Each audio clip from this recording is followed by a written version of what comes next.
Hello friends, નમસ્કાર. તમારું સ્વાગત છે SW સ્ટડીમાં. આજે આપણે ધોરણ 8 ચેપ્ટર નંબર 3 ચતુષ્કોણની સમજ એનો સ્વાધ્યાય 3.1નું સોલ્યુશન કરીશું. મિત્રો, સ્વાધ્યાય 3.1માં પહેલો પ્રશ્ન છે, અહીં કેટલીક આકૃતિઓ આપેલ છે અને નીચે તમને એના પ્રશ્નો આપ્યા છે કે પ્રત્યેકનું નીચે દર્શાવેલ આધાર પ્રમાણે વર્ગીકરણ કરો. પેલું કીધું છે તમને સરળ વક્ર. તો મિત્રો, સરળ વક્ર એટલે શું થાય? તો જેને કોઈ પણ રેખા એકબીજાને છેદતી ના હોય એને સરળ વક્ર કહેવાય. હવે મિત્રો, તમે આ આકૃતિ જુઓ છો તો 1, 2, 3, 4 અને 5 રેખા છે, પણ એકબીજાની ઉપરથી ક્યારેય એ છેદતી નથી. તો આપણે આને શું કહીશું? સરળ વક્ર કહી દઈશું. એવી જ રીતે આ આકૃતિમાં પણ તમે જુઓ તો બધા રેખાખંડ એકબીજાને અડકે છે પણ ક્યારેય એકબીજાની ઉપર થઈને છેદતા નથી. હવે મિત્રો, આકૃતિ 3માં શું થાય છે? જો આ બંધ વક્ર છે, આમાં એક પણ પ્રકારનો રેખાખંડ છે નહીં. આકૃતિ 4 જુઓ મિત્રો, તો આમાં શું છે? રેખાખંડ એકબીજાની ઉપર થઈને પસાર થાય, તો આને આપણે સરળ વક્ર કહીશું નહીં. સરળ વક્રની વ્યાખ્યા શું છે? કે કોઈ પણ રેખા એકબીજાને છેદવી જોઈએ નહીં. આ સ્ટારમાં જો રેખા એકબીજાની ઉપરથી પસાર થાય છે. આકૃતિ 5માં તમે મિત્રો જુઓ તો આમાં શું થાય છે? જો વક્ર છે પણ સંપૂર્ણ વર્તુળ થતું નથી. અહીંયા એક રેખાખંડ પૂરો થાય એવું કહી શકીએ અને બીજી ચાલુ થાય, તો આ શું થશે? સરળ વક્ર થશે. આકૃતિ નંબર 6માં જુઓ મિત્રો, અહીંયા બે રેખાખંડ છે, એકબીજાને છેદતા નથી અને પછી વર્તુળ આવે છે, તો આ શું થઈ ગયું? સરળ વક્ર. તો જેમાં એક પણ રેખાખંડ એકબીજાને છેદતા ન હોય એને આપણે સરળ વક્ર કહીશું. તો આ આકૃતિમાં તમે જુઓ, આ અડધું વર્તુળ છે, પછી શું છે? આ બે રેખાખંડ પણ એકબીજાની ઉપર થઈને છેદતા નથી. પછી આકૃતિ 8માં જુઓ મિત્રો, જો આ એક વર્તુળ છે, આ બીજું વર્તુળ છે, તો આ રેખાખંડ છે આ વર્તુળને છેદે છે, એને અડકે છે, તો આને આપણે શું કહીશું? સરળ વક્ર કહીશું નહીં. સરળ બંધ વક્ર એટલે શું થશે? માનો કે આપણે એક ત્રિકોણ લઈ લઈએ મિત્રો, તો આ ત્રિકોણ છે એ શું છે? 3 રેખાખંડ છે પણ એકબીજાની ઉપર થઈને છેદતા નથી અને આકૃતિ કેવી થઈ ગઈ? બંધ થઈ ગઈ, તો આપણે આને શું કહીશું? સરળ બંધ વક્ર કહી શકીએ. પછી બહુકોણ. બહુકોણ કોને કહેવાય? જે બે કરતા વધુ રેખાખંડથી બનેલી આકૃતિ હોય એને આપણે શું કહી શકીએ? બહુકોણ કહી શકીએ. ત્યાર પછી ડીમાં તમને શું કીધું છે? બહિર્મુખ બહુકોણ. બહિર્મુખ બહુકોણ કોને કહેવાય? તો જેના વિકર્ણો અંદરની તરફ હોય એને બહિર્મુખ બહુકોણ કહેવાય. અંતર્મુખ બહુકોણ એટલે જેના શું હોય? વિકર્ણો છે બહારની તરફ હોય એને આપણે શું કહીશું? અંતર્મુખ બહુકોણ કહીશું. હવે આપણે આને વર્ગીકરણ કહી દઈએ કે કઈ આકૃતિ કયા વક્રની છે. મિત્રો, પેલું આપણે શું લઈ લઈએ? સરળ વક્ર લઈ લઈએ. તો સરળ વક્ર કોને કહેશું? કોઈ પણ રેખા એકબીજાને છેદે નહીં એને સરળ વક્ર કહીએ. તો આકૃતિ 1 જુઓ, આકૃતિ 2 જુઓ, તો આકૃતિ થાય છે પણ એક કે રેખાખંડ એકબીજાની ઉપર પસાર થતા નથી. તો આકૃતિ 1, 2, પછી આકૃતિ 5 જુઓ, તો એમાં પણ રેખાખંડ છે પણ એકબીજાની ઉપર પસાર થતા નથી. આકૃતિ 6 જુઓ, તો આ બે રેખાખંડ છે, એકબીજાને છેદતા નથી એટલે કે એકબીજાની ઉપર થઈને પસાર થતા નથી. આકૃતિ 7 જુઓ, તો એમાં પણ શું છે? અર્ધવર્તુળ જેવો ભાગ છે અને બે રેખાખંડ છે જે એકબીજાને છેદતા નથી. આકૃતિ 8માં જો આ બંને વર્તુળ છે અને વચ્ચેનો રેખાખંડ છે એ બંને આકૃતિને છેદે છે. જો અહીંથી આપણે લંબાઈ દઈએ તો બંને બાજુ છેદે છે. તો આ શું થઈ જશે? સરળ વક્રમાં કઈ કઈ આકૃતિ આવશે? 1, 2, 5, 6 અને 7 આવશે. ત્યાર પછી શું કીધું છે? સરળ બંધ વક્ર. તો કોઈ પણ રેખા એકબીજા ઉપર પસાર થયા વગર બનતો બંધ વક્ર. વક્ર કેવો હોવો જોઈએ? બંધ હોવો જોઈએ અને એકબીજાની ઉપર પસાર થવો જોઈએ. તો આમાંથી જ આપણે ગોતવાનું છે. 1, 2, 5, 6 અને 7 એ સરળ બંધ વક્ર થશે. કેવી રીતે હું તમને સમજાવી દઉં. તો જો અહીંયા શું છે? રેખાખંડથી આકૃતિ બને છે પણ એક પણ રેખાખંડ એકબીજાની ઉપર પસાર થતા નહીં. તો આ સરળ બંધ વક્રમાં એક આકૃતિ થઈ. બીજી આકૃતિ જો, એમાં પણ બંધ આકૃતિ થાય, એકબીજાની ઉપર પસાર થતું નથી, તો આ બંધ વક્ર થશે. આકૃતિ 3માં શું છે? વર્તુળ છે પણ બે વર્તુળ એકબીજાની ઉપર આપેલા છે, એકબીજાની ઉપર હોય ત્યાં સરળ બંધ વક્ર થશે નહીં. પછી આકૃતિ 4માં તો તમે જોઈ શકો, આકૃતિ બંધ થાય છે પણ બધા રેખાખંડ એકબીજાની ઉપરથી પસાર થાય એટલે આ સરળ બંધ વક્ર થશે નહીં. આકૃતિ 5માં જો, હવે એક પણ રેખા એકબીજાને છેદતી નથી અને બંને વર્તુળ એકબીજાની ઉપર નથી, બંને અલગ અલગ વર્તુળ છે, તો આ પણ સરળ બંધ વક્ર થયું. આકૃતિ 6 જો, તો મિત્રો આમાં આકૃતિ બંધ થાય છે, બંને રેખાખંડ એકબીજાને અડકે છે પણ એકબીજાની ઉપર થઈને પસાર થતા નથી, તો આકૃતિ 6 પણ થઈ ગઈ. આકૃતિ 7માં જો, આ બંધ વક્ર થઈ ગયો, એક પણ રેખાખંડ એકબીજાની ઉપર પસાર થતા નથી, તો આ પણ શું થઈ ગયો? સરળ બંધ વક્ર. તો આપણે શું લખશું? સરળ બંધ વક્રમાં કઈ આવશે? આકૃતિ 1, 2, 5, 6 અને 7. પછી સીમાં તમને કીધું છે બહુકોણ. તો બે કરતા વધુ રેખાખંડથી બનેલી આકૃતિ એને શું કહીશું આપણે? બહુકોણ.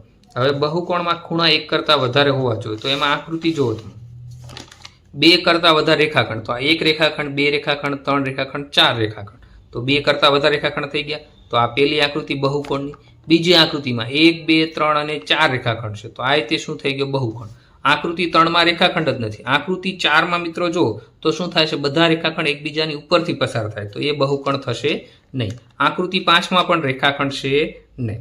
હવે આકૃતિ 6 જો મિત્રો, તો એમાં 2 રેખાખંડ છે, પણ એમાં પાછું શું છે? વર્તુળ પણ આવેલા છે, તો આ બંધ બહુકોણ થશે નહીં. આકૃતિ 7માં જો મિત્રો અડધું વર્તુળ આપ્યું, 2 રેખાખંડ આપ્યા પણ અડધું વર્તુળ પણ છે, એટલે આ છે બહુકોણ થશે નહીં. આકૃતિ 8 પણ બહુકોણ થશે નહીં. તો બહુકોણની શરત શું છે મિત્રો? 2 કરતા વધુ રેખાખંડ હોવા જોઈએ, તો એને આપણે શું કહીશું? બહુકોણ. અને 2 કરતા વધારે અને બંધ આકૃતિ હોય તો એને શું કહીશું આપણે? બહુકોણ. પછી મિત્રો તમને શું આપ્યું છે? ડીમાં બહિર્મુખ બહુકોણ, તો જેના વિકર્ણો અંદર તરફ હોય એને બહિર્મુખ બહુકોણ કહેવાય. હવે વિકર્ણ એટલે શું થાય? 2 બાજુના ખૂણામાંથી તમે જોડો, સામસામેના ખૂણાને જોડો તો વિકર્ણ થાય, તો એમાં આકૃતિ 2 જ આવશે. હવે જો મિત્રો અહીંયા હવે આકૃતિ 2 છે, તો એમાં તમે જુઓ તો વિકર્ણ કઈ બાજુ આવે? અંદરની તરફ આવે, આ બાજુથી અને આ બાજુથી. તો અંદરની તરફ વિકર્ણ આવ્યા તો એને આપણે શું કહીશું? બહિર્મુખ બહુકોણ. તો બહિર્મુખ બહુકોણમાં આકૃતિ કઈ આવશે? માત્ર ને માત્ર 2. આમાં બહારની તરફ વિકર્ણ છે, આમાં અંદરની તરફ વિકર્ણ છે, તો બહિર્મુખ બહુકોણમાં આકૃતિ 2 જ આવશે. બાકી અન્યમાં એક પણ આકૃતિમાં જો રેખાખંડથી બનતા વિકર્ણ થશે નહીં. ત્યાર પછી મિત્રો પ્રશ્ન ઈમાં તમને શું કીધું? અંતર્મુખ બહુકોણ, તો જેના વિકર્ણ બહાર તરફ હોય. વિકર્ણ એટલે સામસામાના 2 ખૂણાને તમે જોડો તો વિકર્ણ બને. હવે આકૃતિ એમાં એક જ આવશે. જો મિત્રો આ આકૃતિ છે, તો એમાં શું થશે? વિકર્ણ બહારની તરફથી જોડાય છે. આકૃતિ આ રીતે પૂરી થઈ જાય છે. આને તમે જોડી દો તો શું થઈ ગયું? બહારની તરફનો વિકર્ણ થઈ ગયો. તો અંતર્મુખ બહુકોણમાં કઈ આકૃતિ આવશે? આકૃતિ નંબર 1. મેં મિત્રો તમારી જાણકારી માટે આ સ્વાધ્યાયમાં સરળ વક્રની વ્યાખ્યા આપી છે, તમારી સમજણ માટે. તમારે ખાલી આ આકૃતિના નંબર જ લખવાના છે.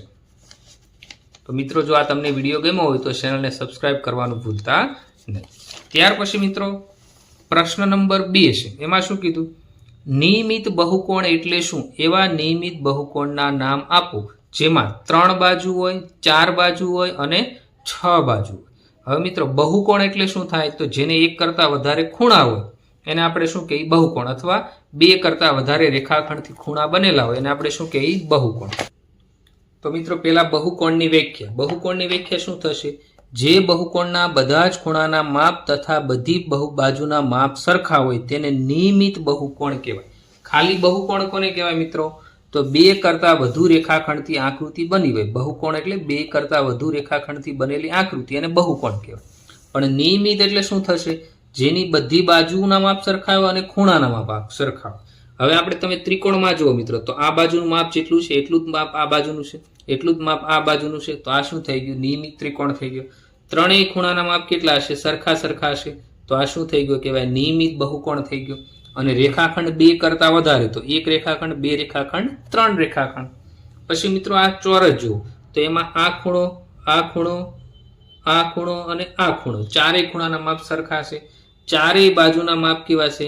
સરખા છે. અને રેખાખંડ કેટલા થઈ ગયા? 1, 2, 3 અને 4, 2 કરતાં વધારે થઈ ગયા. તો જે બહુકોણના બધા જ ખૂણાના માપ સરખા હોય અને બધી બાજુના માપ સરખા હોય એને આપણે નિયમિત બહુકોણ કહીએ છીએ. હવે આગળ તમને શું કીધું? જેની 3 બાજુ સમાન હોય એવો નિયમિત બહુકોણ. તો જો મિત્રો અહીં સમબાજુ ત્રિકોણ આપ્યા, 1, 2 અને 3 બાજુ સરખી છે.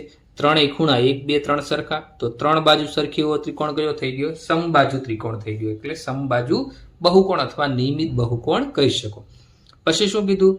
4 બાજુ સરખી હોય. અહીંયા મિત્રો આપણે શું લખવાનું છે? 4 બાજુ સરખી હોય તો એવો નિયમિત બહુકોણ. તો જો આ ચોરસ છે, તેમાં પહેલી બાજુ, બીજી બાજુ, ત્રીજી બાજુ અને ચોથી બાજુ, ચારેય બાજુના માપ કેવા છે? સરખા હોય. તો 4 બાજુ ધરાવતો નિયમિત બહુકોણ એટલે શું થઈ ગયો? ચોરસ થઈ ગયો. ત્યાર પછી ત્રીજામાં શું કીધું? 6 બાજુ સરખી હોય એવું. હવે 6 બાજુ સરખી હોય એવો નિયમિત ષટકોણ હોય. આપણે ષટકોણ દોરી દઈએ તો એના બધી બાજુના માપ કેવા હશે? સરખા હોય. એને આપણે શું કહીશું? ષટકોણ. તો આ નિયમિત ષટકોણમાં શું હશે મિત્રો? બધી બાજુના માપ કેવા હશે? સરખા હશે. તો નિયમિત ષટકોણ છે એ શું હશે? જેની 6 બાજુ સરખી હશે એવો નિયમિત બહુકોણ થઈ ગયો. તો મિત્રો આ સાથે આપણે સ્વાધ્યાય 3.1 નું સોલ્યુશન પૂર્ણ કરીએ છીએ. વિડીયો ગમ્યો હોય તમને તો લાઇક કરી દો, ચેનલને સબસ્ક્રાઇબ કરી દો અને શેર કરી દો. Thank you.